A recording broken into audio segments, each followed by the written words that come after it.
In the previous lecture, we have discussed the method of solving dynamic force analysis problems of plane mechanisms.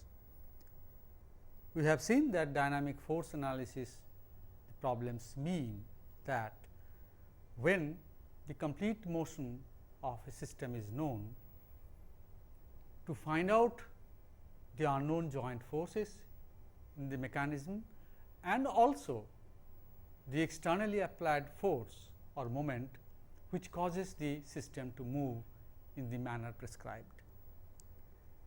In this, of course, we have to keep in mind that for a mechanism or a machine with single degree of freedom, only one component of externally applied forces can be independently found out. On the other hand, if we have more degrees of freedom, the number of unknown forces externally applied can be more. Now, in the previous lecture, we adopted a technique of using graphical procedures. Though we get answers which are often adequately accurate and precise for design purpose, it becomes very difficult if we have to repeat the analysis again and again for a large number of situations. For example, if a mechanism is moving, continuously rotating, say a crank rocker mechanism, then if we have to find out the forces for the complete cycle of the system, then we have to repeat the force analysis problem for each and every position of the crank. Maybe if you have to take the cranks at every 2 degrees, then we have to solve the problem for 180 times. Apart from that, whatever may be the procedure or the equipment we use, a graphical analysis will always have some limitation from the point of view of accuracy of the results. Third, if we have to optimize a system or we have to achieve an optimal design, then again doing the problem or solving the problem by graphical approach becomes difficult. So, in today's lecture, what we will do, we will solve the same problem of dynamic force analysis adopting an analytical approach. So, today's lecture will be dynamic force analysis by analytical method.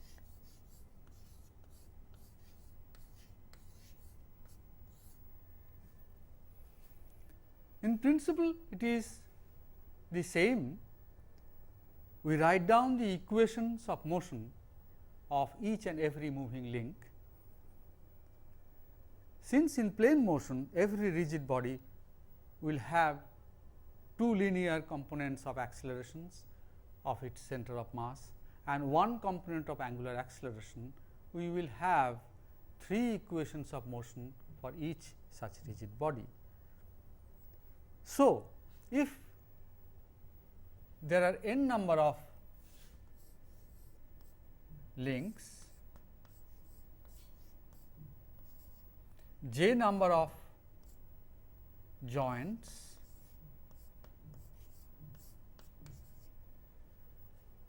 then you know that for constrained mechanism, the following relationship has to be satisfied.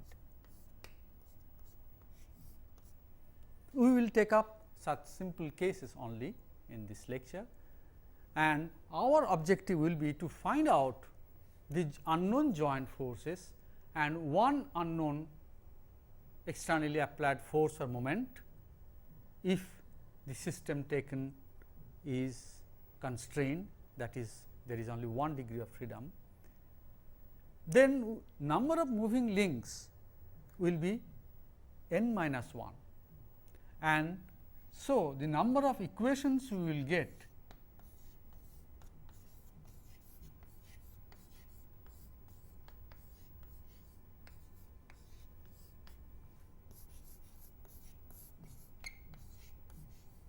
will be equal to 3 into n minus 1.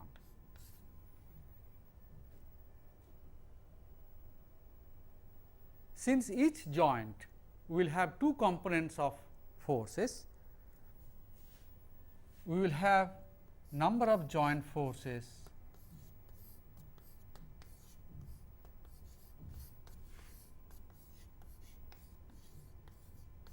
is equal to 2 into j,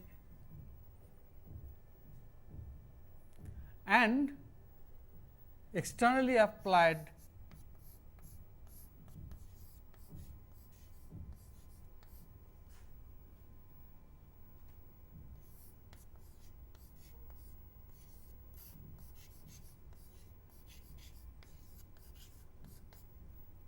that is unknown or to be found out will be 1. So, to find out 2j number of unknown joint force components and one unknown externally applied force as moment, total number of unknowns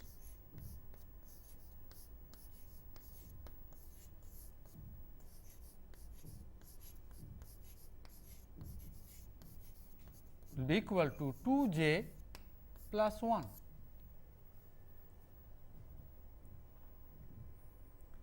And from this relationship, which has to be satisfied for a system with single degree of freedom, we know that 2j plus 1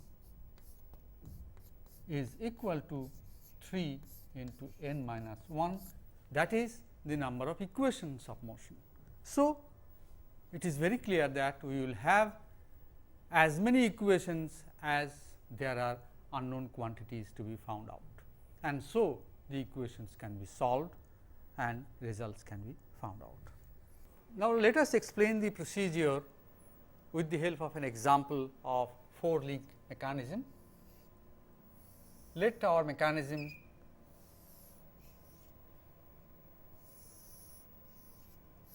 be this. With this is the moving link 2, this is the moving link 3, and this is the moving link 4, and the fixed link we always call 1, as you know. At this particular instant, the angles made are theta 2, theta 3, and theta 4. The length of the links are known, the location of their respective center of masses are say G2, at G3 and G4. We also give the dimensions of this part from O2 to G2 as say D2, G2 to A as F2, A to G3 as D3, and this part F3, this is D4, this is F4. So, now let the externally applied forces components are M2. So, let this be the only externally applied force in this case. Even if there are other forces acting, then they have to be prescribed. So, to keep the problem simple for explaining the procedure, let us assume that only one external force is acting. In this case, it happens to be a moment. We also know, or we have done in the previous course on kinematics, that if the angular acceleration of one of the members, say in this case let it be link 2, is given as alpha 2, its velocity also is prescribed as omega 2, then it is possible for us to find out the acceleration of the various mass centers, and let these be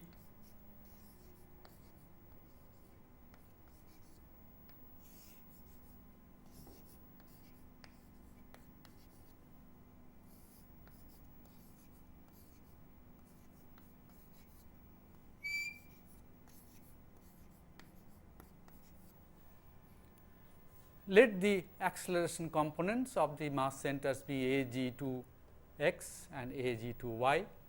Of course, we have assumed x in this direction, y in this direction. The acceleration of this center of mass as a g 3 x and a g 3 y. Acceleration of this point components are a g 4 x, a g 4 y.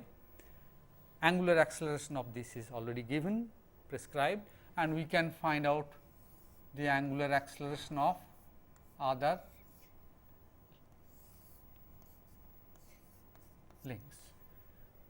So, this figure now contains all the kinematic parameters like acceleration components, the configuration, and also the externally applied moment.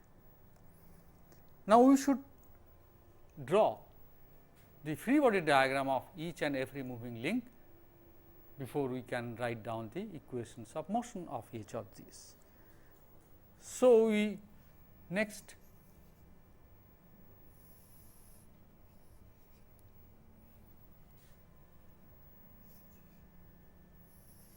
draw an exploded view of this link or mechanism.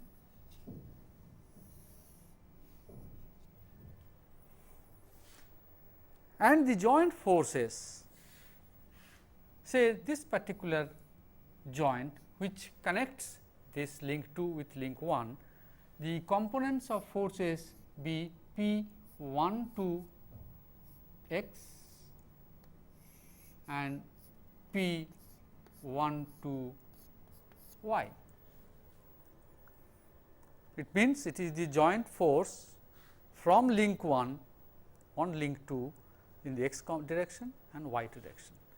Similarly, we write here P 3 2, that means force from link 3 on link 2, its component along x, and P 3 2 y. Now, we know that force according to Newton's third law between two bodies will be always equal and opposite.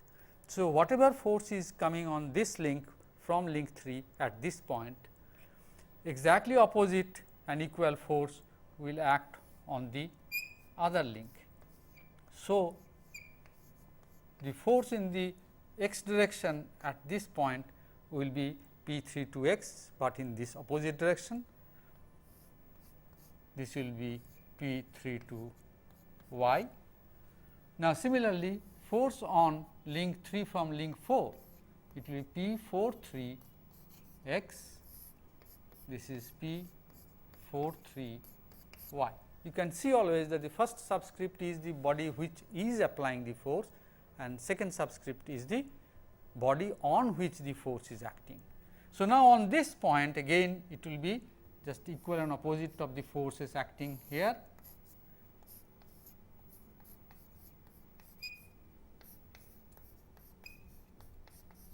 And here again it will be P 1 4 x and P 1 4 y.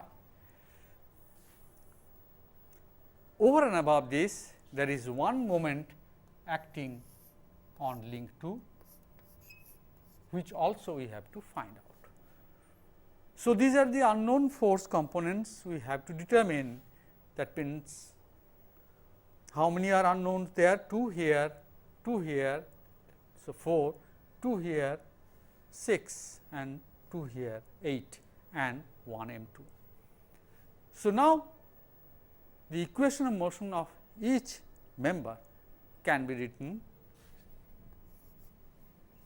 by Newton's second law.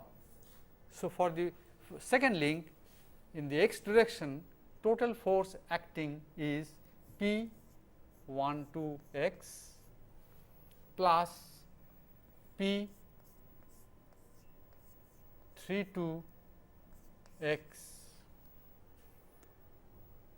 and this must be equal to mass of the second link into A g 2 x. We should remember that there can be externally applied forces apart from only M2, but we have to prescribe them. We cannot find more than one external force component. So, in place of instead of M2, we could apply a force in this direction or a force in this direction or more than one force acting, but then only one can be kept as an unknown quantity. Here, for the sake of simplicity, we have not applied any other force except the only one which we have to find out. In the y direction, the equation of motion will be P 1 2 y plus P 3 2 y, and that must be equal to the total force in the y direction given by the mass of the body into the acceleration of the center of mass in the y direction. And if you consider the angular motion, then about the center of mass, which is here, total moment will be how much? P 1 2 x multiplied by this, that is the arm, moment arm. Since this is d 2 and this angle is theta 2, so this moment arm is d 2 theta 2. So, the moment about the center of mass of this component of this force will be P 1 2 x d 2 sin theta 2. This component will produce a moment in the opposite direction. So, you have to put a minus sign P 1 2 y, and the arm, moment arm will be d 2 cosine theta 2. This force component will produce again a clockwise moment. So, it will be P 3 2 x, and this length is f 2 .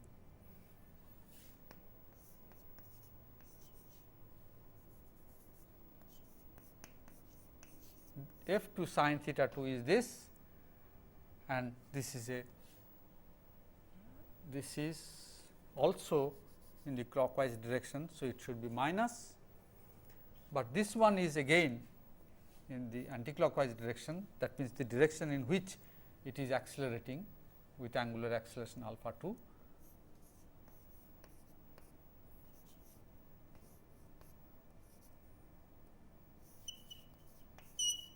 And this is the total moment when you add the externally applied moment m 2, and this whole thing is nothing but the moment of inertia of the object about its centroidal axis, which is m 2 into k 2 square, where k 2 is the radius of gyration of second link into alpha 2. So, thus you can see that we have three equations for the second link. Exactly in the same way, when we go to the other links, we can write down similar equations like minus P 3 2 x plus P 4 3 x is equal to m 3 a g 3 x minus P 3 2 y plus P 4 3 y is equal to m 3 a g 3 y, and again taking moment, it will be P 4 3 x, this is f 3, this length is d 3 and this angle is theta 3. So, therefore, the moment term is this, it will be equal to f 3 sin theta 3 is the moment of this, about this. P 4 3 y will also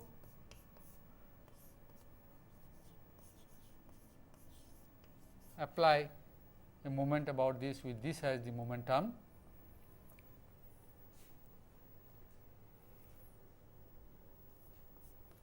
This also will produce clockwise moment P 3 2 x d 2, momentum will be this and this is equal to d 2 sin theta 3. This will also produce a clockwise moment, anti-clockwise moment, that is P 3 2 y d 3 cos theta 3. There is no other external moment acting here. So, the total moment in the anti-clockwise direction is this, and this must be equal to moment of inertia of the link about its centroidal axis, that is m 3 k 3 square, where k 3 is the radius of gyration and alpha 3 is the angular acceleration. Now, I have already mentioned that since the kinematics is completely solved, we know all the acceleration components and the angular accelerations. For the last link, exactly in the same procedure, we will get total equation in the x direction as P minus P 4 3 x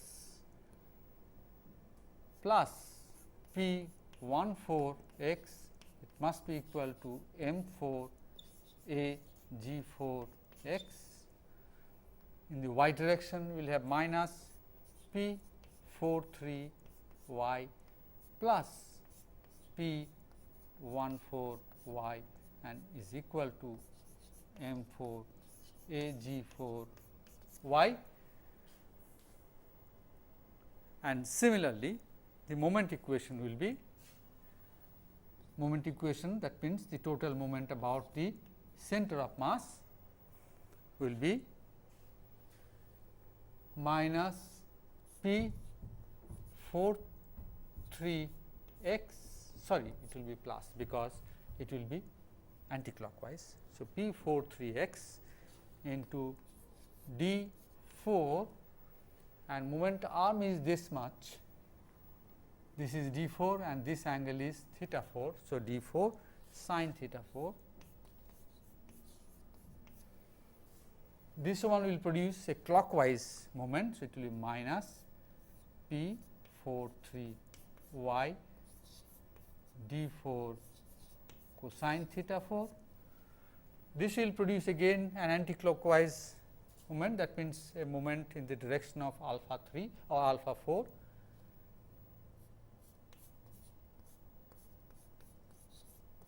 And momentum will be f 4 sin theta 4, and y component here will produce a clockwise moment, that means opposite to the algebraically positive direction of alpha 4. So, it will be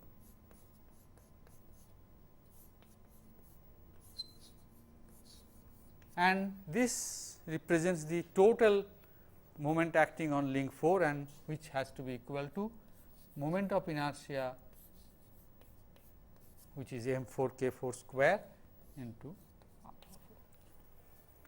So, we have 1, 2, 3, 4, 5, 6, 7, 8, 9 equations, 9 linear equations in 9 unknown quantities P 1 2 x, P 3 2 x, P 1 2 y, P 3 2 y, then P 4 3 x, P 4 3 y, P 4 3 2 x, 3 2 y and 1 4 x and 1 4 y. So, we have already drawn all those forces which are unknown, and m 2 is the other unknown quantity. Since you have a set of 9 equations in 9 unknowns, they can be all solved, and the unknown force m 2 and all the unknown joint forces can be uniquely determined. The advantage of this methodology is that once the set of equations are written, and of course, we have not shown it here because it is a part of kinematic analysis, you have to also get the expression for alpha 3, then acceleration of the mass centers in terms of theta 2, theta 3, theta 4, theta 2 dot, theta 3 dot, theta 4 dot, and the input acceleration theta 2 2 dot, which is alpha 2. So, once that is done, the computer can solve the equations and give you the values. Only thing what you have to do, you have to keep on changing one of the parameters like theta 2 say for example, so that for every configuration the answer can be found out with the help of computer, and this can give the whole system's complete cycle of motion, and you can find out the unknown forces. That is the advantage of the analytical technique. The answers will be quite accurate depending on the accuracy of the input values, depending on the accuracy of the physical parameters we have given. There is no other limitation, and you can also sometimes even solve problems keeping in mind optimization of the machines, its optimal design, minimization of forces, maximization of some other quantities, whatever it may be. In the graphical procedure, it becomes extremely difficult to repeat it hundreds of times for getting one complete cycle's analysis. Once the forces are known, then of course, a designer can then design the bearings and other joints suitably, so that such forces can be sustained. It is also possible, which we are not going to do here of course, that once you have the forces on each link, it is possible to also find out the stresses which they are subjected to, and their design can be taken care of. So, this brings us to the end of module 1, in which our objective had been dynamic force analysis, that is a system which motion is given, system parameters are known, we were able to find out the unknown forces in the joints and one unknown force quantity which causes this motion which is prescribed. As I mentioned that if the number of degrees of freedom are more, then we can have more number of externally applied forces which are unknown and can be solved for.